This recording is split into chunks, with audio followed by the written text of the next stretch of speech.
Direktur Penindakan dan Penyidikan, P2, Direktorat Jenderal Bea dan Cukai, DJBC, periode 2024 Januari 2026, Rizal membantah adanya aliran atau setoran uang suap terkait importasi barang ke atasannya. Bantahan itu disampaikan langsung Rizal saat hendak digiring ke mobil tahanan yang akan membawanya ke rutan KPK Cabang Gedung Merah Putih pada pukul 1.40 WIB, Jumat, 6 Februari 2026. Awalnya, Rizal pasrah terhadap proses hukum yang menjeratnya. "Kita serahkan ke penyidik ya," kata Rizal kepada wartawan di Gedung Merah Putih KPK, Jakarta Selatan, Jumat dini hari, 6 Februari 2026. Saat ditanya soal dugaan adanya aliran uang atau setoran ke atasan, Rizal dengan tegas membantahnya. Atasan yang dimaksud ialah Direktur Jenderal, Dirjen, Bea dan Cukai hingga pejabat Kemenkeu lainnya. Nggak ada, pungkas Rizal. Pada Kamis malam, 5 Februari 2026, KPK resmi mengumumkan tersangka hasil operasi tangkap tangan, OTT. Pada Rabu, 4 Februari 2026. Dari OTT, KPK mengamankan 17 orang di Jakarta dan di Lampung. KPK kemudian menetapkan 6 orang tersangka, yakni Rizal, RZL, selaku Direktur Penindakan dan Penyidikan, P2, DJBC periode 2024 Januari 2026, Sisprian Subiaksono, SIS, selaku Kepala Subdirektorat Intelijen P2 DJBC dan Orlando Hamonangan, ORL, selaku Kepala Seksi Intelijen DJBC. Selanjutnya, John Field, JF, selaku pemilik PT Blue Ray Cargo, BR, Andri, N, selaku Ketua Tim Dokumen Importasi PT BR, dan Dedi Kurniawan, DK, selaku Manajer Operasional PT BR. Namun, baru 5 orang yang resmi ditahan.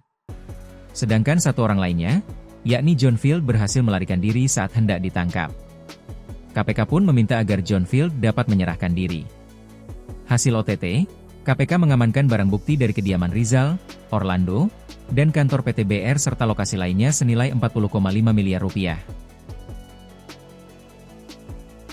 Barang bukti yang diamankan, yakni uang tunai sebesar 1,89 miliar rupiah, uang tunai 182.900 dolar AS, uang tunai 1,48 juta dolar Singapura, uang tunai 550.000 yen Jepang, logam mulia seberat 2,5 kg atau setara 7,4 miliar rupiah, logam mulia seberat 2,8 kg atau setara 8,3 miliar rupiah, dan 1 jam tangan mewah senilai 138 juta rupiah.